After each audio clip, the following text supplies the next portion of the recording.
ọ̀sà tẹ̀ ń wò yẹn tẹ́ ẹ bá rí oyin gidi níbi tó ti dáa. ẹ mọ̀ sọ gbogbo àṣírí. mo fẹ́ sọ nìyẹn ẹni tó bá ní ọ̀sà kan lọ ṣe ní tí mo fẹ́ sọ tí ò bá ti ṣiṣẹ́ ẹ padà wá sí orí channel yìí kẹ́ sọ pé mo ti ṣe ń tẹ́ ẹ sọ kò ṣiṣẹ́. mi ò mọ bí ọ̀sà yẹn ṣe burú tó sà tó bá yàtọ̀ sí peptic tó bá jẹ́ the regular ọ̀sà tó jẹ́ pé òun ló dẹ̀ common jù nínú àárín àwọn ọ̀sà ẹ lọ mú oyin gidi tó bá da ẹ mú bí ìgò kan 1 litre ó lè má tó 1 litre bóyá bí half tẹ bá ti rí ẹ mú orógbó gbígbẹ 30 tẹ bá ti mú orógbó gbígbẹ 30 ẹ lọ ẹjọ́ kúnná dáadáa tó bá ti kúnná náà ẹ̀yin tí nǹkan oṣù yín bá ń ṣe ségesège ẹ lọ mú ewé ìpín tẹ bá ti rí ewé ìpín ẹ já ẹ ṣàn ẹ lè ṣe lọ́nà méjì ìzídà kẹ́ ẹ jó tàbí kẹ́ ẹ sè náà fẹ́yìn tẹ́ ẹ fẹ́ sè ẹ wá pẹnápù ọ̀pọ̀ òyìnbó ẹ kó ewé ìpín yẹn ni kẹ́ ẹ fi tẹ́lẹ̀ ẹ já kó pọ̀ díẹ̀ wọ̀n bá ẹ kó ewé ìpín yẹn ẹ fi tẹ́lẹ̀ ẹ wá ọ̀pọ̀ òyìnbó yẹn èèpo ẹ̀ lẹ́fẹ́ lò kì í ṣe pẹnápù inú ẹ̀ gangan ẹ gé èèpo ara ẹ̀ tó máa ń lẹ́gùn yẹn ẹ fọ ẹ kó sínú ewé ìpín yẹn ẹ dé ẹ ṣe é ẹjọ́ jìnnà dáadáa tó bá tutù ẹ rọ́ sínú kékan ẹ gbé sínú fíríjì yín ẹ máa ṣẹ́mu díẹ̀díẹ̀ nǹkan oṣù yín tó ń ṣe ségesège yẹn yóò sáré wá pàápàá tẹ́yìn ò bá lè ṣètò ní sísè ẹ jó ewé ìpín yẹn nìkan ẹ kó sínú kòkò ẹ gbé sórí iná ẹ jó dúdú kíákíá tó bá ti jóná ẹ kó sórí ọlọ ẹ lọ kó kúnná kó di powder ẹ bú díẹ̀ sórí ọwọ́ yín ẹ dà sẹ́nu ẹ mú ọtí òyìnbó ọtí ìbílẹ̀ kékeré báyìí ṣọ́ọ̀tì kan ẹ dà sí ẹ gbé lura nǹkan oṣù yóò mọ̀ bọ̀ wéréwéré wàràwàrà ni bọ̀ tójú bá ròyìn tẹ́ ẹ lè ṣe ẹ kàn sí iléeṣẹ́ di Yorùbá Remedy á fún yín ní body wash á fún yín ní cycle recovery tó máa dá nǹkan oṣù yín padà ẹlòmíì ọmọ la. ẹ kú dédé àkókò yìí gbogbo ẹ̀yin olùwòran wa ẹ káàbọ̀ síkànnì Òjó Awógbèmí Kábíyèsí TV akínyìn lónìí ohun tí a mú wá ò ní nípa ìlera bàbá ń sọ̀rọ̀ nípa ìlera ẹ mọ̀ wípé òrúurú ní ìlera nípa ti ẹ̀mí ó wà ìlera nípa ti ewé àti egbò ó wà ìlera nípa ti ìtọ́nisọ́nà òun náà tún wà láàyè lọ́tọ̀ káwọn èèbó tó kó oògùn wọn dé kí ni tí àwọn baba ńlá wa ń lò tí wọ́n fi yanjú rẹ̀ ìdí ẹ̀ la ṣe wà níbí lásìkò yìí mo kí wa lẹ́ẹ̀kan sí ẹ jẹ́ mọ́ kí bí n bá ní ìpè wọn lálàgbà wọn yìí ṣe é dà ṣùgbọ́n ọ̀jìmì nínú àwọn tó mọ̀ nípa ìlera bákan náà bàbá ń sọ̀rọ̀ nípa ewé àtìgbò Yorùbá Remedy ẹ ti mọ̀ gbọ́ wọn ò dákọ̀ wọn fún gbogbo wa bí ẹ ti ń wò wá báyìí kí ló kọ yín. ẹ ṣe orúkọ mi ni Adésínà Òkìkíọlá mo jẹ́ olóòtú àti adarí àwọn ikọ̀ tí ń ṣàwádìí lílo ewé àti egbò fún iléeṣẹ́ the Yorùbá Remedy. ọ̀dà bí a bá ń sọ̀rọ̀ nípa ewé àti egbò kí ni tó túmọ̀ sí torí ọ̀pọ̀lọpọ̀ wọ́n máa ń rò wípé ohun tí wọ́n ń pè ní ewé àti egbò bóyá àwọn nǹkan kan tí ò yẹ kéèyàn mọ́ fọwọ́ kàn rárá ẹ jájọ wò. ẹ ṣe rí àkọ́kọ́ náà kákọ́ ṣàfọ̀mọ́ lórí rírò wípé ewé àtegbò ní í ṣe pẹ̀lú nǹkan aburú àbí oògùn ṣíṣe bó ń sọ̀rọ̀ nípa oògùn bóyá oògùn ìka àbí oògùn ire alákọ̀ọ́kọ́ náà ìlò ewé àtegbò ó kọjá pé a fi ń ṣoògùn ìka àbá fi ń ṣoògùn ire ọ̀pọ̀lọpọ̀ tẹ bá sọ̀rọ̀ ewé àtegbò létí wọn ìhìn àkọ́kọ́ tán kọ́kọ́ máa ń rò ní pé àwọn babaláwo tún ti dé bẹ́ẹ̀ sì rèé lílo ewé àto oògùn kì í ṣọ̀rọ̀ babaláwo tàbí oníṣègùn tàbá dáhùn ṣe rárá ewé àtegbò jẹ́ ẹ̀kọ́ kò yàtọ̀ sí bí ìgbà téèyàn lọ iléèwé tó lọ kọ́ bá a ti ṣe ìṣègùn òyìnbó àwọn kan wá lọ kọ́ bá a ti ṣe ìṣègùn ìbílẹ̀ eléyìí tí olóyìnbó ń pè ní alternative therapy àbí ká pè ní ìṣèwòsàn bẹ́ẹ̀ ni tàbí ká pè ní tradomedical system tó jẹ́ pé ọ̀nà ìwòsàn tìbílẹ̀ tó ti wà tipẹ́ tó tẹ́pọ̀n gan ti wà kí tòyìnbó tó dé tó sì ń ṣiṣẹ́ títí dọ̀la ṣùgbọ́n ṣe rí àwọn tó ń ṣèwòsàn tòyìnbó kíní kan wà tó lóyìnbó ń pè ní agenda wọ́n ń pùṣì agenda kan ó dàbí kémi fẹ́ ta àkàrà kí n wá kọ́kọ́ ba oyin jẹ́ fẹ́ni tó lóyin lọ́wọ́ àbí kí n fẹ́ ta oyin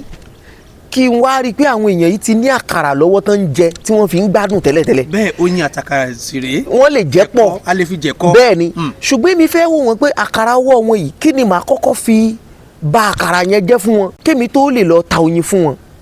oyin tá a ní nílẹ̀ Yorùbá ó ní ìwòsàn ìbílẹ̀ ìlò ewé àtegbò. àkàrà ní àwọn òyìnbó mú wá wọ́n wá dì mákẹ́ẹ̀tì ìlò ewé àtegbò kí acceptability lè wà fún ìwòsàn tòyìnbó. ìyẹn ló dé affect wa bí irú tẹ́ fi bẹ̀rẹ̀ ọ̀rọ̀ yín gbà tẹ́ bẹ̀rẹ̀ pé ìwòsàn tòyìnbó ó fẹ́ dàbí ẹni pé kò fẹ́ mọ́ jẹ́ mọ́ ọ̀pọ̀lọpọ̀ wọn ò ní àmọ́ báyìí mójútó ni o kò ṣeé wá gbó dẹ́kun fún pé a lè kí ọ àlebá yín manage ni. àmọ́ báyìí ń ṣàmójútó rẹ̀ díẹ̀. wọ́n mọ bójútó ni bẹ́ẹ̀ ni wọ́n ní lè pa nǹkan yẹn. meanwhile kọjá pakú. bẹ́ẹ̀ ni meanwhile wọ́n lè pa kó jẹ́ àpakú. ṣùgbọ́n sẹ́yìn ọ̀nà gbúrò rẹ̀ mọ́. láíláí ṣùgbọ́n àwọn pharmaceutical industry ó dàbí oil industry náà ni. n táwọn fi ń gbéra tí nǹkan bá ti lè di industry bẹ́ẹ̀ ni tí nǹkan bá ti fi lè di industry wọ́n mọ̀ ṣe ọ̀nà tí ó fi mọ́ gbé arugẹ tí ó fi mọ́ lò òkè sí tí ò ní wálẹ̀ so gbogbo ọ̀nà kan gbòógì láti lè máa ṣe ìgbélárugẹ fún pharmaceutical industry òun ni pé kí àwọn ailment kan wà àwọn àìsàn kan àwọn àrùn kan kí wọ́n wá ní ẹ gbọ́dọ̀ manage ẹ o ẹ gbọ́dọ̀ cure ẹ o ẹ gbọ́dọ̀ máa manage ẹ nítorí pé ọ̀sọ̀ọ̀sẹ̀ wọn ó ti níye tán gbọ́dọ̀ máa generate oṣooṣù ó ti níye tó gbọ́dọ̀ máa rogún sápò ìjọba through industry yẹn. ọ̀rẹ́ mi kan wà tó jẹ́ medical doctor mo forúkọ bò láṣìírí ó dìídì sọ báyìí fún mi pé lára ń táwọn kọ́mọṣẹ́ ìnípa àwọn ò gbọ́dọ̀ ṣe ìwòsàn ẹ̀pákú fínfín ó ló wà lára ń táwọn kọ́mọṣẹ́ àwọn pé àwọn kọ́mọ pé ẹ gbọ́dọ̀ bá kódà kó jọ́ ọmọ tó o bínú ó mọ̀ manage ẹ̀ ni. bí n bá gbọ́ yín lágbọ̀ọ́yé ó mú mi rántí wípé nígbà míì wọ́n ní àwọn kan wọ́n ní àìsàn kíndìnrín. bẹ́ẹ̀ni. àwa ní olóògùn tí wọ́n máa ń gbà lọ́sọ̀ọ̀sẹ̀. bẹ́ẹ̀ni. ẹlòmíràn ní agbára wọn ò tiẹ̀ gbé mọ́. pé lọ́sẹ̀ ní ìsìn òun ti ná ẹgbẹ̀rún lọ́nà 50 náírà. bẹ́ẹ̀ni. ọ̀sọ̀ọ̀sẹ̀ lòun mọ̀ ná 50,000. bẹ́ẹ̀ni. ó túmọ̀ sí pé intẹ́ ń sọ̀hún bí àpẹẹrẹ rẹ̀ nu wọ́n fi mánéjì rẹ̀. mélòó ọjọ́ òní wà náà dà. ẹ ṣe ẹ wá jẹ́ ń bí yín sà mélòó orú ẹ̀ lẹ gbọ́ nígbà wáṣẹ̀. àwa kéré o ọjọ́ orí wa kéré bá ṣe wáyé bẹ́ẹ̀ mi ṣe wáyé o àmọ́ bí mo ṣe kéré tó yìí mo délé ayé bá nígbà tí mo lè ṣì sọ pé bóyá ni mo fẹ́ ẹ gbọ́ tó bá a ṣe ń gbọ́ ní ìsìn nígbà tá a kéré jù báyìí lọ pé ẹnìkan láìsàn kíndìnrín ẹnìkan náà tún ti ní tó bá a ṣe ń gbọ́ lóde tòní ọ̀sẹ̀ kan ò tí ì kọjá rí ká mọ̀ rí graphics táwọn èèyàn post sórí social media pé ẹ bá wa dáwó fún lágbájá kò dẹ̀ sí bẹ́ẹ̀ tẹ́lẹ̀ ṣé kò wá yẹ ká rò pé kí là ń ṣe tẹ́lẹ̀ tá a ṣe mọ́ tá a ti pati tó ń fìyà yẹn jẹ wá. a sì gbọ́ pé àwọn baba ńlá wa wọ́n dùbúlẹ̀ àìsàn bẹ́ẹ̀. kò lè sí dùbúlẹ̀ àìsàn torí pé wọ́n ń jẹ ewé wọ́n ń jẹ egbò wọ́n ń lo nǹkan wọ́n ń tọ́jú ara tí ò sì ná wọn lówó kankan tó ṣe rẹpẹtẹ tààrà ọkàn wọn balẹ̀ ọ̀pọ̀lọpọ̀ wọn dàgbà wọn dòbò wọn fọwọ́ pa fèrè gíjóbi kẹ́ tó lọ. ẹ já wo nǹkan kan o ẹnìkan sọ fún mi lẹ́nu ọjọ́ mẹ́ta yìí ó lóun ní chronic ulcer mo wá sọ wípé bó lẹ ṣe wá ṣe ó ní òun fúnra lára òun lòún jókòó torí òun tọ̀ náà òun náà ó mọ̀ nípa ìwé àtegbò ó lóun pakú yányán mo wá ní ṣé pé ó lè lọ bẹ́ẹ̀ láì ṣe pé ẹ̀ tún mọ rìfísítì rẹ̀. ọ̀sà tẹ̀ ń wò yẹn tẹ́ ẹ bá rí oyin gidi níbi tó ti dáa. ẹ mọ̀ fẹ́ mọ̀ sọ gbogbo àṣírí. mo fẹ́ sọ nìyẹn ẹni tó bá ṣe ẹni tó bá ní ọ̀sà kan lọ ṣe ní tí mo fẹ́ sọ tí ò bá ti ṣiṣẹ́ ẹ padà wá sí orí channel yìí kẹ́ sọ pé mo ti ṣe ń tẹ́ sọ kò ṣiṣẹ́ mi ò mọ bí ọ̀sà yẹn ṣe burú tó sà tó bá yàtọ̀ sí peptic tó bá jẹ́ the regular ọ̀sà tó jẹ́ pé òun ló dẹ̀ common jù nínú àárín àwọn ọ̀sà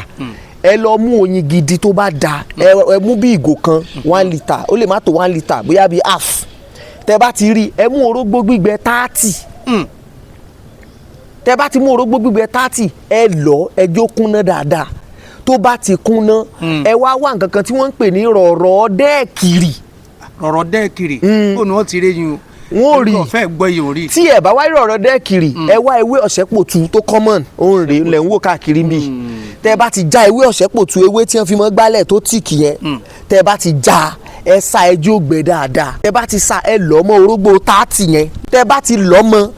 nígbà ẹ̀gbẹ́ ti lọ́ ó ti di powder. Ẹ mix ẹ̀ mọ́ oyin tẹ́ ẹ ti ní tó jẹ́ oyin original, oyin gidi ní kẹ́ ẹ lò. Oyin pọ́nbélé. Pọ́nbélé. Tẹ́ bá ti dà mọ́ ẹ mix ẹ dáadáa, ẹ jípọ̀ ẹ shake ẹ kó mix papọ̀, ẹ gbé lẹ̀. After 24 hours lẹ́yìn wákàtí 24 tẹ́ ti mix ẹ yẹn, ẹ máa mu glass cup tí a fi máa mu ọtí ìbílẹ̀ áàfù ẹ máa mú láàárọ̀ kẹ́ tó jẹun. Gbogbo tó bẹ́ẹ̀ ni mo sọ fún yín, ọ̀sà tẹ́yìn ń wò yẹn. Meanwhile ó ní iye tán fi ń ra oògùn òyìnbó tẹ́ ẹ lò tó dẹ̀ jẹ́ pé kò tún ní cure náà at the end of the day. Yóò kàn manage ẹ̀ for a particular period of time, lẹ́yìn bí oṣù mélòó kan yóò tún wá padà. Ọ̀dà ẹ jẹ́ wá gbé ewé àtegbò àti ìlànà tí a fi ń tọ́jú ara wa ní ti abínibí. Yes sir. Ká gbé sẹ́gbẹ̀ẹ́ ẹgbẹ́ ti eléèbódé yìí, ká wo àwọn méjèèjì síra wọn. Ẹ̀yin gẹ́gẹ́ bí onímọ̀ nípa ìlera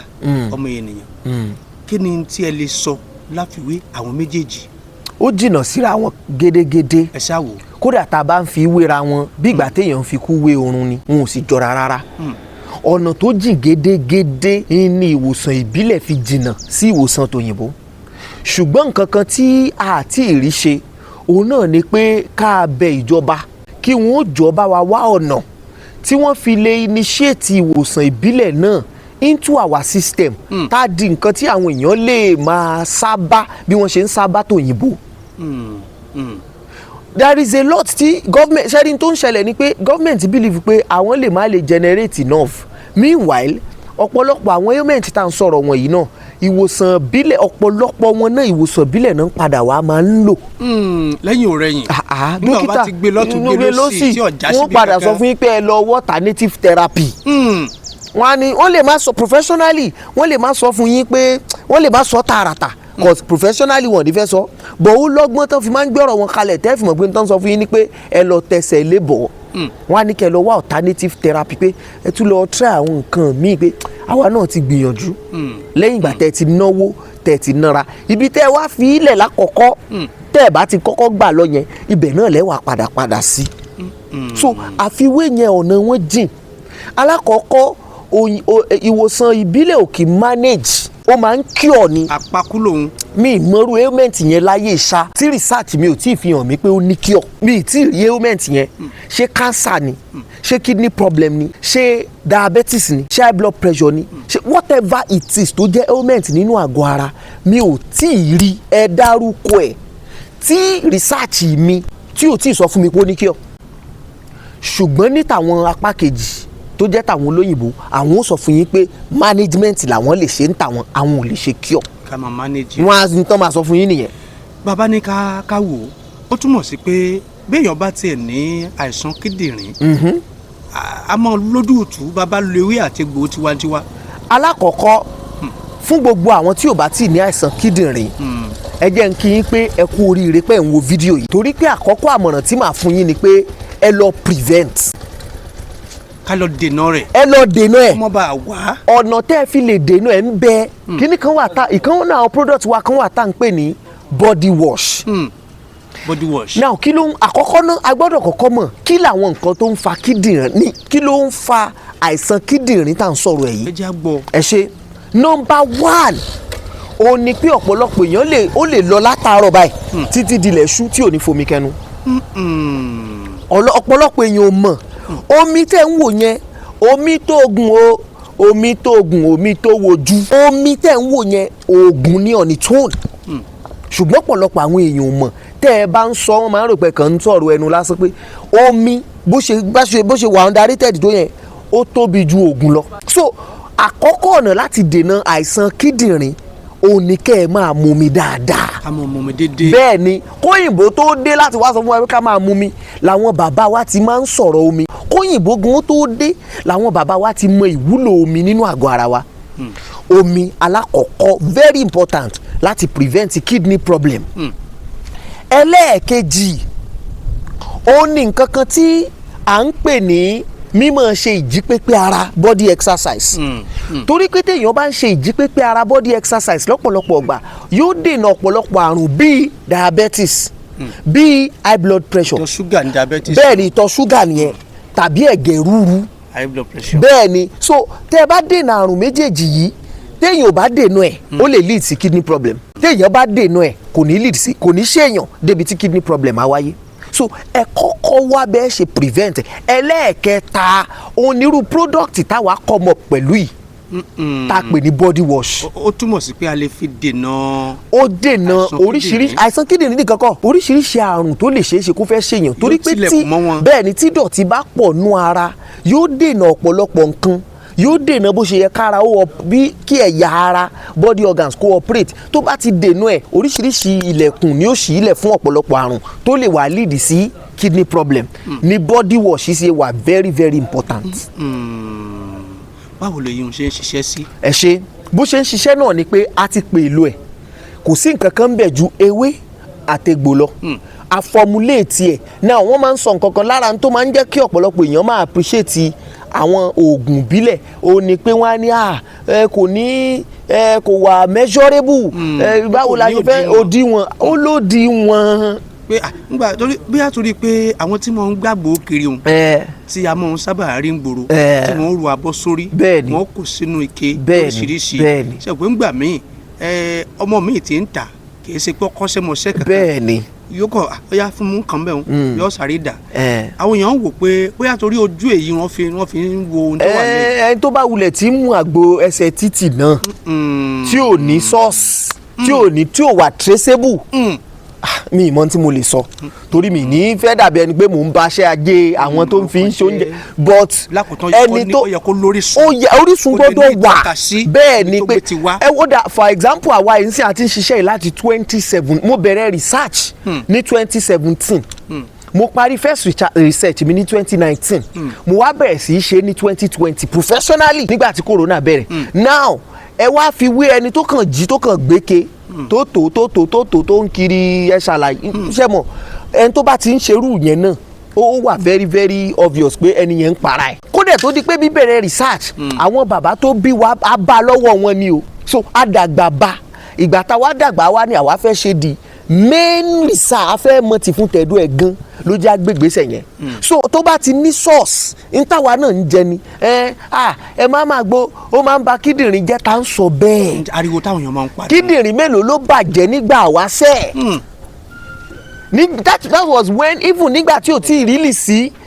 ì rílì sí àwọn measurable equipment gan tún nìyẹn o abẹ́lẹ̀ ń ta sí èsìn tí ojú tiẹ̀ tún ti wá là tá a ti lè sọ pé ìyàtọ̀ láàrin A àti B rè ó ti wá wà. so education enlightenment kéèyàn kàn sọ pé kéèyàn lè sọ pé bó ṣe ń lọ rèé o ní ìmọ̀ nípa ẹ̀ ó parí so àìnímọ̀ yẹn òun ló ń ṣe ọ̀pọ̀lọpọ̀ èèyàn tó fi ń dàbí ẹni pé tẹ bá mú ó máa ba kíndìnrín jẹ́ no tí tọ̀dọ̀ wa yìí wà measurable ẹ lè measure ẹ̀ àti àwa formulation ó di dandan cause ẹ̀yin ti mọ̀ pé ok ń sìn mo fẹ́ ṣe oúnjẹ fẹ́yàn 10 ráìsì mi abọ́ kan ni abọ́ kan ráìsì yẹn mo ti mọ iye iyọ̀ tí ń fi sí tó fi ní já àti àwọn nǹkan míì tó tún kù so bẹ́ẹ̀ lọ̀rọ̀ àgbórí. àwọn kan máa pé aṣàpèsè rẹ̀ nílànà ìgbàlódé. tó bá ìgbàlódé mu gbogbo àgbo tá à ń ṣe mo máa ń sọ fáwọn èèyàn wa pé kò sí èyí táwa ò lè ṣe sí capsule mbẹ kò sí èyí tá a lè ṣe sí tablet bẹ́ẹ̀ ni ṣùgbọ́n ṣe rírọ̀ yẹn ó ṣiṣẹ́ ju processed one yẹn lọ ẹ tètè ríṣẹ́ pàápàá ju èyí tá a ti ṣẹ̀ṣẹ̀ refine turn to capsule turn to tablet. Yorùbá remedy. Yes sir. ẹ sọ̀rọ̀ nípa body wash yẹn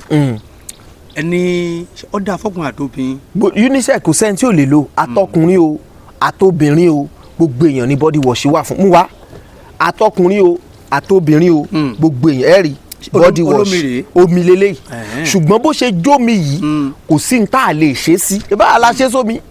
kò sí sí omi la fi ṣe nǹkan kan la mix papọ̀ tá a mix mọ́ omi so bó ṣe wà lómi yìí ó lè wà bẹ́ẹ̀ ní powder ó lè wà bẹ́ẹ̀ ní tablet ó lè wà bẹ́ẹ̀ ní capsule ṣùgbọ́n kó wà lómi tàbí kó wà ní powder ó wà more effective than kó wà ní tablet tàbí capsule lọ. so bó ṣe ẹ̀rí pàtó sí use every 3 days shake well and use every night. lọ́rọ̀ kan ṣá kí ló ń wà fún gan ní pàtó. ó ń fọ̀dọ̀tí ara body wash. tó bá sì ń fọ̀dọ̀tí ara. ó ń dènà ọ̀pọ̀lọpọ̀ àrùn tí ò ní lè yọrí sí àwọn nǹkan àrùn ńlá míì. bẹ́ẹ̀ ni táwọn ilé máa ń pè ní òun la lè pè bẹ́ẹ̀ ni òun la lè pè ní kéèyàn tètè fepo pò níjàgà kó tó mọ̀ gbòdìdí ẹran. kékeré la ti pẹ̀kan ìrókò. bẹ́ẹ̀ ni wọ́n bá dàgbà mọ́ bẹ́ẹ̀ ni agbẹ́bọ. bẹ́ẹ̀ ni ẹ já tẹ̀síwájú nípa ohun tí wọ́n ń pè ní ìtọ̀ ṣúgà. láyé òde òní ó wá wọ́pọ̀ torí bóní ti bí ó bá wí wọn á ní ìtọ̀ ṣúgà ní í ṣe lágbájá bó ń tọ̀ wọ́n bá sọ wọn pé ìtọ̀ ṣúgà ní í ṣe làkàṣègbè kí ni tó ń fa ìtọ̀ ṣúgà àti pé ṣé àìkáràmásìkí àmójútó ara wa tó ni àbí kí ló sún wa débẹ̀ tá a fi rí i mú. ẹ ṣe panko pí àìsàn àmọ́ ẹ̀mí lọ láì fúnni ní làbárè pé mò ń bọ̀ o òní diabetes jẹ́ ẹyẹ ọ̀sọ́ fẹ́ yẹ pé kò sọ fún. alákọ̀ọ́kọ́ kí ni àìsàn tá à ń pè ní ìtọ̀ ṣúgà yìí ọ̀pọ̀lọpọ̀ ò mọ tí wọ́n ń pè bẹ́ẹ̀ ẹ ṣe rí gbogbo èèyàn báyìí bẹ́ẹ̀ mi àti yìí ṣe wà yìí a wà báyìí à ń sọ̀rọ̀ báyìí torí pa ní nǹkan àmúṣagbára kí ni nǹkan àmúṣagbára wa ọpọlọ ojú imú tá a fi ń gbóòórùn ẹnu tá a fi ń sọ̀rọ̀ ara wa ikùn ẹsẹ̀ ọwọ́ tí mọ ẹ̀jẹ̀ pípé. bẹ́ẹ̀ ni àwọn nǹkan àmúṣagbára èèyàn nìyẹn kí ló wá ń fún wa lágbára ń tà ń jẹ gbogbo ń tà ń jẹ pátápátá ajẹrẹsì ajẹwà ajẹsúgbẹ nǹkan gbogbo àwọn nǹkan yẹn òun ló ń fún wa lágbára báwo ló ṣe wá ń fún wa lágbára ní kété tá a bá jẹun fùfú àtẹ̀fọ́ tá a jẹ yẹn ní kété tó bá wọnú ara wa báyìí ara wa wà fọ́ sí kéékèèké eléyìí tá à ń pè ní digestive solution yóò fọ́ sí kéékèèké. àkún sí wẹ́wẹ́. yes tó bá ti wá kún sí wẹ́wẹ́ yẹn yóò gbé kó ẹ̀fọ́ tẹ́ jẹ yẹn yóò gbé kó lẹ́fọ́ nìkan yóò sọ di nǹkan míì yóò fùfú yẹn yóò break ẹ̀ kó ní fùfú yóò sọ di nǹkan míì yóò wá máa pín káàkiri yóò pèsè nǹkan kan tá à ń pè ní ṣúgà tàbí kinní kan tá à ń pè ní glucose tó bá ti pèsè glucose ẹ̀yà kan wá ń bẹ́nu àgọ́ ara wa tá à ń pè ní pancreas ẹ̀yà yẹn á pèsè kinní kan tá à ń pè ní insulin hormone ní insulin yẹn tó bá ti pèsè ẹ̀ òun ni ó absorb ṣúgà àti glucose tó yóò gba oúnjẹ yẹn bẹ́ẹ̀ ni yóò gbà wọlé yóò wá fi pamọ́ sínú báńkì ìtọ̀dọ̀ tiẹ̀ tó bá ti fi pamọ́ síbẹ̀ bá a ṣe ń sọ̀rọ̀ yìí tó bá ti rẹ̀ wá ọpọlọ yóò fún insulin pancreas ní ṣúgà ó ti ń tọ́ o pancreas yóò notify insulin ó release ṣúgà á tún lẹ́nájì sí lẹ́sẹ̀ rí i pé àwa tá a bá lọ́mọ kéékèèké tí wọ́n bá fẹ́ ṣe inter sport in school wọn wọn ò ní lára ń tẹ́ra ní glucose tó bá ti sáré o tó bá ti rẹ̀ wọ́n pè é bu glucose sí wọn lẹ́nu. bí wọ́n bá sì ń sáré ọlọ́gbọ̀n gọdọ̀ wọn kò dé. bẹ́ẹ̀ ni wọ́n ní ẹ bu glucose sílẹ̀ tó bá ti bu sílẹ̀ tó ti sinmi ìṣẹ́jú mélòó báyìí ara rẹ̀ yóò tún ta pọ́n energy ti bọ́ sí lára nìyẹn so energy yẹn inú blood ni ó máa gbà lọ èyí tí ó lọ sínú ojú èyí tí ó lọ sẹ́sẹ̀ èyí tí ó lọ sọ́wọ́ tá a fi wà padà bí èèyàn àwa ìyẹn fún gbogbo tí mò ń sọ ìfẹ́ ni tí ò ní tọ̀ ṣúgà o ṣùgbọ́n ẹni tó bá ti ní gbogbo processing tí mò ń ṣàlàyé yìí ó ti wà tampered with nǹkan ti ṣe kò ní lè rí bẹ́ẹ̀ mọ́ nǹkan ti kọlù. bẹ́ẹ̀ ni méjì ni ìtọ̀ ṣúgà tá a ní ẹ̀yà méjì ni ẹ̀yà alákọ̀ọ́kọ́ tá à ń pè ní type 1 ìyẹn ló fẹ́ burú jù ìdí ni pé ìyẹn ò mọ ọmọdé kò má gbà kò mọ mo pupa àbí mo dúdú ó lè sọmọ ọdún 8 ó lè sọmọ ọdún 10 ó lè sọmọ 40 ọdún ìyẹn ò mọjọ́ orí ìyẹn wà ó lè ṣẹlẹ̀ through genetics bẹ́ẹ̀ ni ó dẹ̀ máa ń kàn ṣẹlẹ̀ náà randomly dé èèyàn mọ̀ pé búbú ló ṣe wá rí báyìí ṣé ìṣèpáyé ń ṣe mí bẹ́ẹ̀ ni ó máa ń ṣe èèyàn ìyẹn ni type 1 type 2 tó jẹ́ ẹ̀yà kejì fún diabetes ìyẹn ló common jù láwùjọ wa torí pé ìyẹn máa ń wáyé látara nǹkan tá à ń jẹ nǹkan tá à ń mu ìgbé ayé tá à ń gbé bóyá èèyàn máa ń mutí àmujù bóyá èèyàn máa ń jẹun lóru ẹlòmíì alẹ́ aago 10 ni ó ṣẹ̀ṣẹ̀ ní ẹ bá ń lọ wá fùfú àtẹ̀bà ẹ̀pù pọ̀ kó tó dé àbí iṣẹ́ tó ń ṣe ó pẹ́ kó tó dé aago 10 ni ó ṣẹ̀ mọ́ jẹ fùfú jẹ̀bà kíní yẹn ò ní lè digest dáadáa àìlè digest yẹn dáadáa yẹn yóò wá di àpọ̀jù ṣúgà nínú ara téèyàn bá jẹ́ ní tí máa ń mutí lóòrèkóòrè ó ṣe kókó kẹ́ ẹ máa lo body wash láti fi fọ àgọ́ ara yín mọ́ tẹ́ bá mu tí sùn lálẹ́ àná tẹ́ bá ní body wash níbẹ̀ bá ṣe ń jí gbẹ̀rẹ̀ láàárọ̀ báyìí àkọ́kọ́ tó yẹ kọ́kọ́ ṣe ni kẹ́ ẹ lọ gbé body wash yín kẹ́ ẹ kọ́kọ́ mu olóyìnbó fàṣẹ ti pé ẹ kọ́ mu lemon àtomi tó lọ́wọ́ọ́rọ́ láàárọ̀ kùtù kẹ́ ẹ fi sínú yín lẹ̀ yóò jẹ́ kí gbogbo àwọn ẹ̀yà ara tí ń bẹ nínú internal organs kí wọ́n ṣiṣẹ́ bó ti tó àti bó ti yẹ lára ń tà fi pèlò body wash lemon wà lára ẹ̀ ni mo fi ń sọ fún yín pé ṣe ìwádìí tó lágbára ńlá wa fi ń pèsè àwọn product tá à ń tà yìí. àwọn ọkùnrin míì wà tó jẹ́ pé wọn láwọn ò lè ṣe déédéé dáadáa kí lọ́nà àbáyọ fún wọn. ẹ ṣe ṣùgbọ́n kí n tó lọ bẹ̀ a ti sọ̀rọ̀ diabetes àti wàá sọ̀rọ̀ ọ̀nà àbáyọ ǹjẹ́ diabetes tiẹ̀ ní ọ̀nà àbáyọ tó pọ̀ rẹpẹtẹ bẹ́ẹ̀ ni lóòótọ́ olóyìnbó sọ fún yín pé ẹ manage ni wọ́n ní ẹ wá mọ rògùn lọ́sọ̀ọ̀sẹ̀ ẹ̀wọ̀n tó bá yá àwọn kan ti dé stage pé wọ́n mọ̀ gba insulin abẹ́rẹ́ torí tí wọ́n bá ti ní insulin lára mọ́ tí ó ṣe pé kíní mọ́ wọ́n á bẹ̀rẹ̀ sí ní máa gba abẹ́rẹ́ insulin yẹn ṣùgbọ́n ní ọ̀dọ̀ tiwa nílẹ̀ Yorùbá àwa ní ta fi ń pa ìtọ̀ ṣúgà kú fínfín. tó bá pé lára bí ò bá pé lára. kó ti lo ọdún 8 lára tèmi ni pé mo máa ń sọ fáwọn customers wa pé ẹ má parọ́ èèyàn ó parọ́ fún lọ́ọ̀yà sòótọ́ fún pé lóòótọ́ ló jí owó yẹn kó lè mọ bí ó ṣe defend yẹ blẹ́kẹ́jì ẹni tí ó tọ́jú àìsàn ara èèyàn ẹ jẹ́wọ́ ẹlòmíì ò mọ parọ́ pé ó ṣe bẹ̀rẹ̀ lọ́sẹ̀ tó kọjá náà ni ǹtẹ́ ìsọ pé bẹ̀rẹ̀ lọ́sẹ̀ tó kọjá yẹn tí màá formulate fún yín tọ̀sẹ̀ tó kọjá yẹn náà ni o ṣùgbọ́n ẹ jẹ́wọ́ ẹ jẹ́ mọ̀ pé ó ti wà lára mi látogún ọdún à lè formulate ìtọ́ lọ́jọ́ pípẹ́ fún yín ẹ wo product yìí diabetes rè bẹ́ẹ̀ ṣe ń wé ó kéré lójú lóòótọ́ ṣùgbọ́n reviews tá a ti gbà lórí product yìí lè wà fún ìtọ̀ ṣúgà rẹ̀ ó kéré lóòótọ́ bọ̀ reviews tá a ti gbà lórí ẹ̀ kódà ojoojúmọ́ tí n bá ń jí n ti máa ń ka review lórí product yìí nínú mi máa ń dùn pé yes inú mi dùn pé mò ń ṣe iṣẹ́ yìí inú mi dùn pé mò ń ṣiṣẹ́ yìí so cure leléyìí kì í ṣe pé ẹgbà ẹ lọ fi manage cure á kàn fún wọn láwọn ìlànà àtẹ̀lé kọ̀ọ̀kan pé ẹ ṣe báyìí lẹ́yìn tẹ́ bá ti lò tán tẹ́ ti ṣe test yín pé ṣúgà yín ti balance á wàá sọ àwọn nǹkan kan fún yín tẹ́ gbọ́dọ̀ stop láti máa ṣe torí tẹ́ bá légbò lára tó bá san tẹ́ wá tún lọ fojú egbò yẹn gbágànná ṣe pé yóò tún ṣẹ̀jẹ̀ padà so tá a bá fún yín ní cure diabetes tẹ́ ẹ lò tó cure á wà fún yín láwọn má ṣe àti ṣe mélòó kan tẹ́ ẹ bá ti lè tẹ̀lé ló bá parí ẹ tún gbúrú ẹ̀ mọ́ láyé. tọ èyí ń dúró báwọn ó túmọ̀ sí pé àtọmọdé àtàgbàlagbà ló lè lo èyí ń. type 1 ni tàwọn ọmọdé yẹn so mo yín sọ pé káwọn èèyàn má parọ́ ẹ sọ kí ló jẹ́ gangan káwa náà lè mọ̀ ní ta fẹ́ mú pọ̀ fún yín. mo fẹ́ béèrè kan nísìn. Yes sir. gbogbo àwọn oògùn tẹ̀yìn pèsè tẹ̀sí lọ́jọ́ nílànà ti ìbílẹ̀ yìí béèyàn bá fẹ́ rí bóyá èèyàn fẹ́ kàn sí yín Amẹ́ríkà ní o London ní o gbogbo ẹ̀ ní o ǹjẹ́ ẹ mọ láǹfààní àti fi ránṣẹ́. kódà London àti US ni àwọn customers wa ló pọ̀ sí jù bẹ́ẹ̀ ni torí ṣe mọ̀ pé àwa tá a wà ní Nàìjíríà ń bí a ní access sáwọn nǹkan kan so ó rọrùn fún èèyàn tó ń gbé Nàìjíríà láti lọ ra àwọn èròjà yìí fún rẹ̀ kó ṣe é ṣùgbọ́n àwọn tó ń gbé lókèèrè wọn ò láǹfààní sí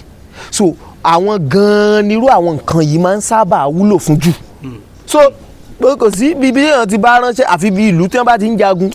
tí àwọn tí a máa ń rán kán bá wa fọjà ránṣẹ́ síbẹ̀ ò bá ti lè dé òun ló ṣẹ́kù ṣùgbọ́n èmi làwọn bíi London USA Canada Australia France nǹkan kan yẹn gbogbo bẹ̀ pátá là ń fọjà ránṣẹ́ sí lójoojúmọ́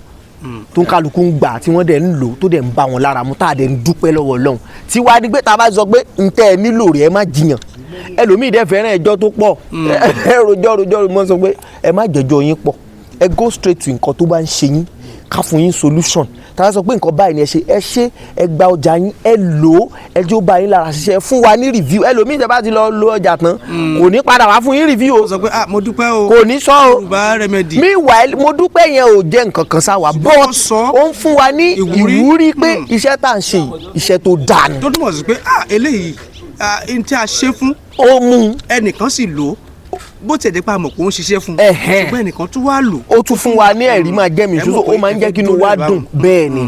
ó máa ń jẹ́ kí inú wa dùn. ọ̀dà bí wọ́n bá wá fẹ́ kàn sí yín ń bo lọ́fíìsì yín wà àti wípé ojú òpó ayélujára yín àti nọ́mbà yín. ẹ ṣe Ìbàdàn bí ní ọ́fíìsì wa wà ṣùgbọ́n fún àǹfààní àwọn èèyàn tí wọ́n lè má ra àyè àti wá ó tẹ́ bá ti text nọ́mbà mi lójú òpó WhatsApp tá ti tàtẹ̀jíṣẹ́ sí WhatsApp nọ́mbà àbí tẹ́ ẹ pè á dá yín lóhùn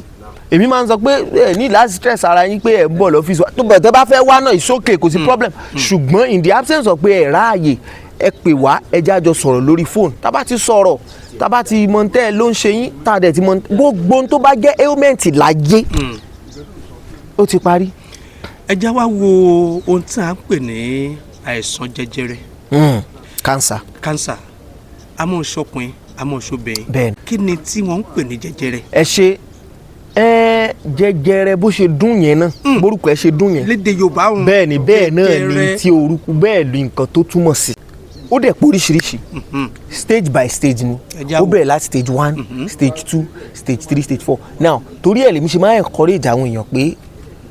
bó ṣe wù ká sọ pé oògùn òyìnbó a mọ̀ pé wọ́n ń propagate a mọ̀ pé wọ́n ń manage ṣùgbọ́n ẹyọ kan wà tèmi appreciate ń pa wọn ó ní bọ́n ṣe invent device láti ṣàyẹ̀wò kí ló ń ṣẹlẹ̀ lágọ̀ọ́ ara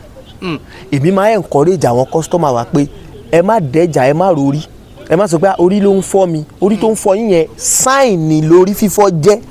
orí fífọ́ ń fún yín ní signal kankan pé nǹkan kan ti ń ṣàgọ́ ara yìí o àmì pé nǹkan kan ti ń ṣàgọ́ ara yín yìí o ẹ wà lọ ṣàyẹ̀wò àyẹ̀wò ni ó wàá sọ ohun tó jẹ́ gan. láàrin ó túmọ̀ sí pé bórí bá ń fọ́ èèyàn gan ó ṣeé ṣe kó mọ̀ jẹ́ pé orí yẹn gan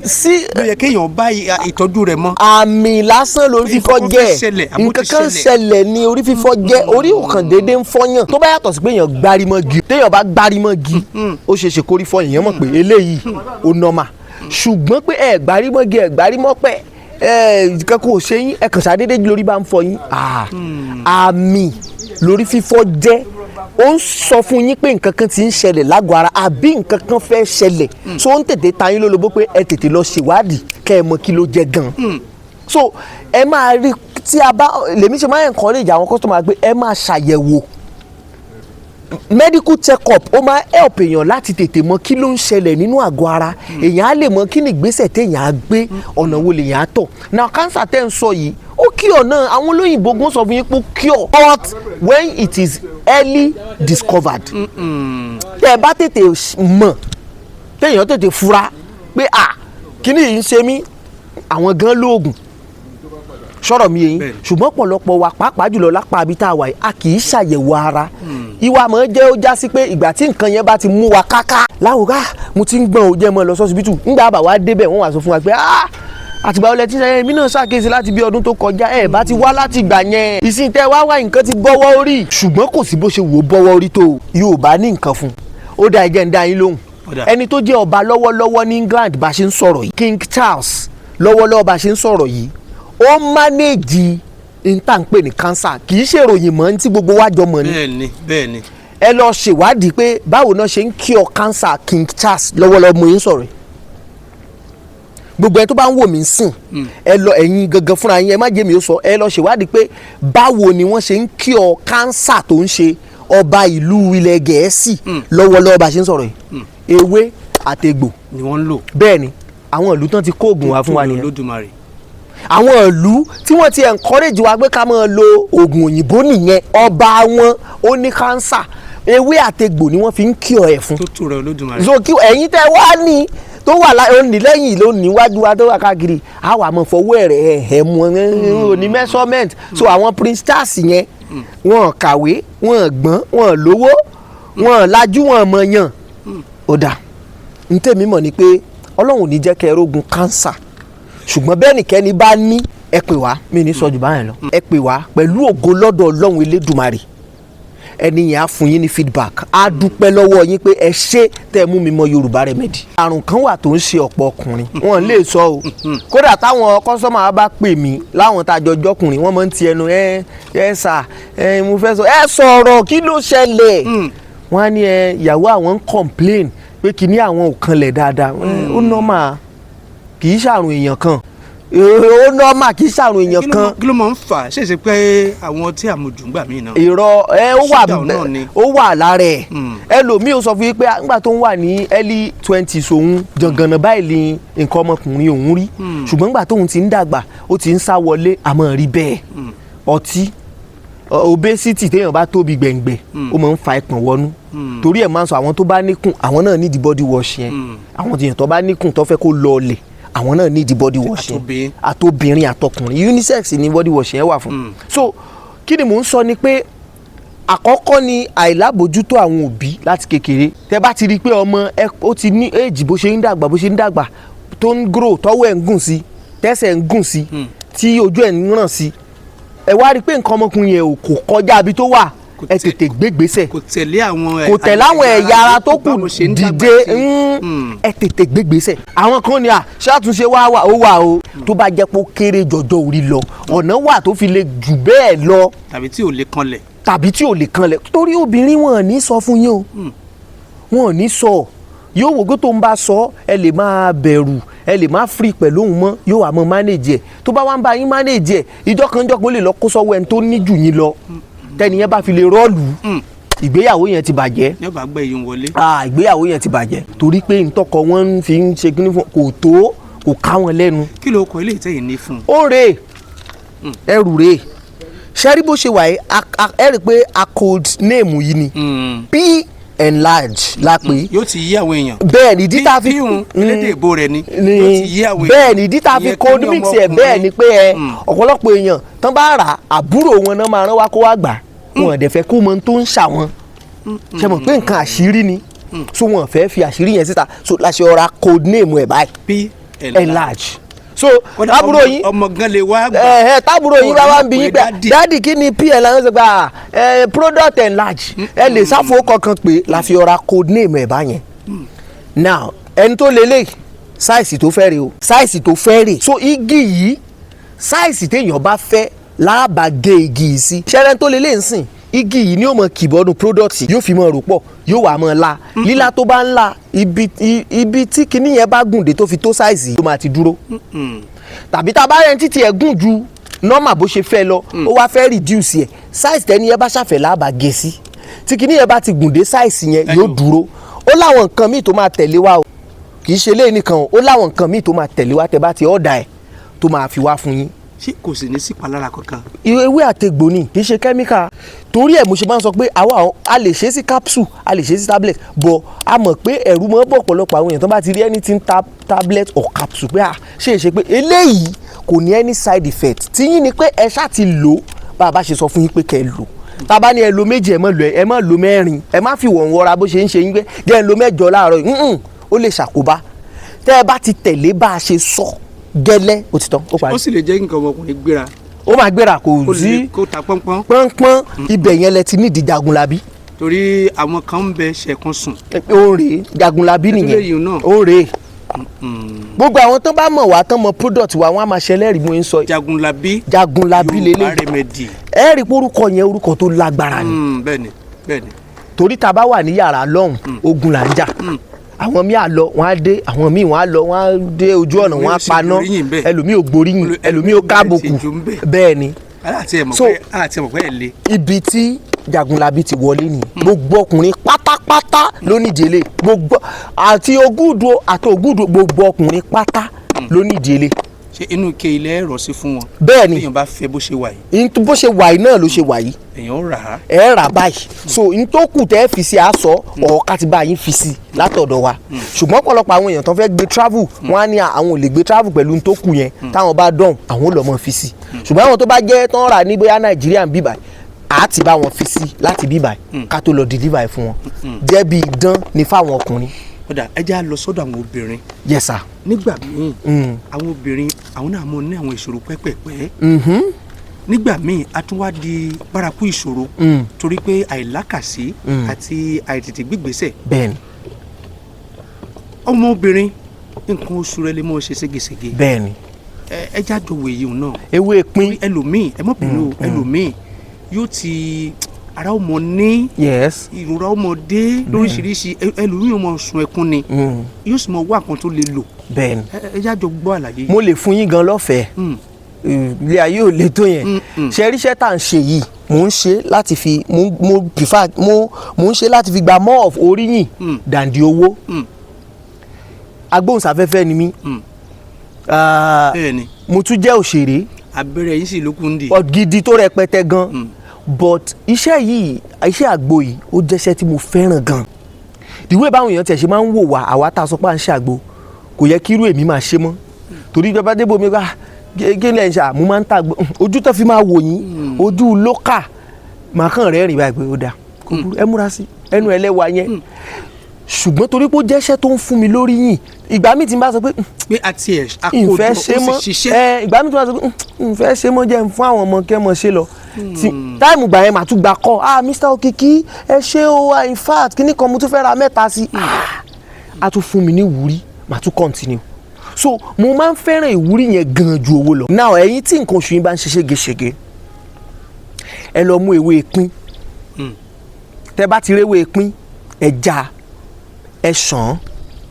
ẹ lè ṣe lọ́nà méjì ìzídà kẹ́ ẹ jó tàbí kẹ́ ẹ sè now fẹ́yìn tẹ́ ẹ fẹ́ sè ẹ wá pẹnápù ọ̀pọ̀ òyìnbó ẹ kó ewé pín yẹn ni kẹ́ ẹ fi tẹ́lẹ̀ ẹ já kó pọ̀ díẹ̀ wọ̀n bá ẹ kó ewé pín yẹn ẹ fi tẹ́lẹ̀ ẹ wá ọ̀pọ̀ òyìnbó yẹn èèpo ẹ̀ lẹ́fẹ́ lò kì í ṣe pẹnápù inú ẹ̀ gangan ẹ gé èèpo ara ẹ̀ tó máa ń lẹ́gùn yẹn ẹ fọ ẹ kó sínú ewé pín yẹn ẹ dé ẹ sè é ẹjọ́ jìnnà dáadáa tó bá tutù ẹ rọ́ sínú kékan ẹ gbé sínú fíríjì yín ẹ máa ṣẹ̀mú díẹ̀díẹ̀ nǹkan oṣù yín tó ń ṣe ségesège yẹn yóò sáré wá pápápá tẹ́yìn ò bá lè ṣètò ní sísè ẹ jó ewé pín yẹn nìkan ẹ kó sínú kòkò ẹ gbé sórí iná ẹ jó dúdú kíákíá tó bá ti jóná ẹ kó sórí ọlọ ẹ lọ kó kúnná kó di powder ẹ bú díẹ̀ sórí ọwọ́ yín ẹ dà sẹ́nu ẹ mú ọtí òyìnbó ọtí ìbílẹ̀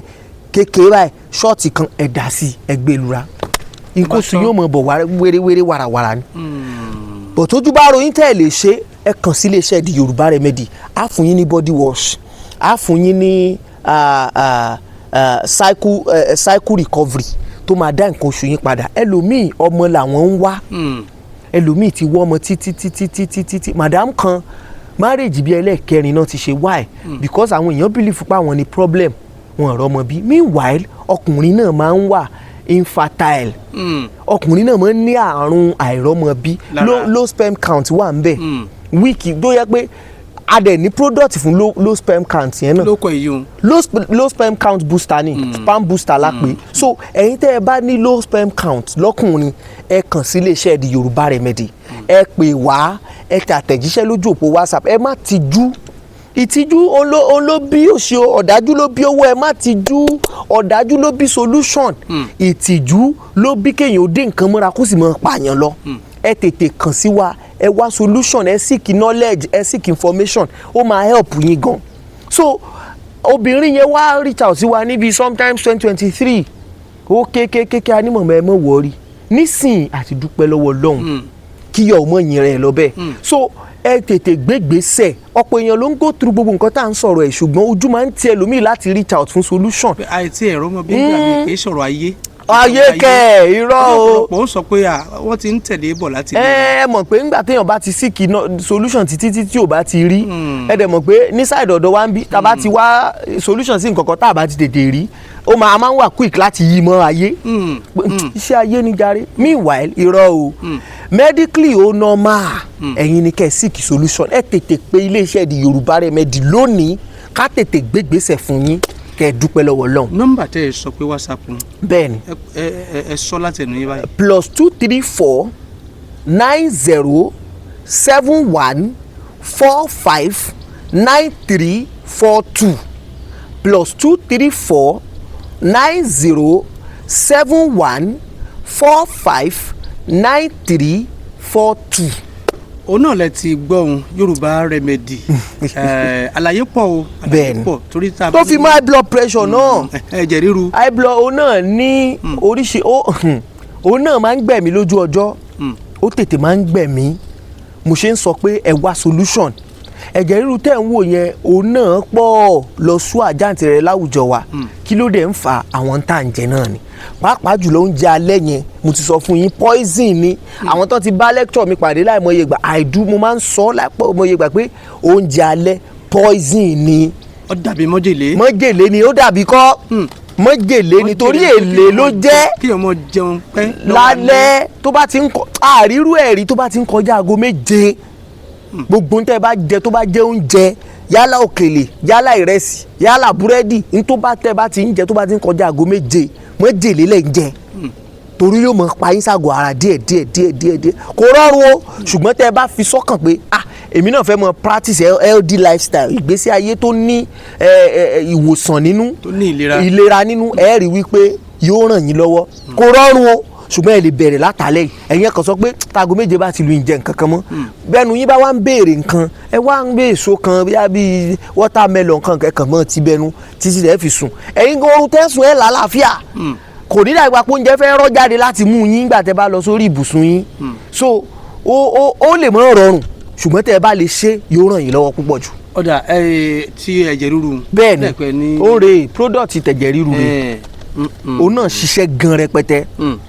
ó ṣiṣẹ́ gan. ṣé ó wà fún ọmọdé. ó wà fún ọmọdé ó wà fàgbàlagbà ó wà fọkùnrin ó wà fóbìnrin. béèyàn bá fẹ́ lò ó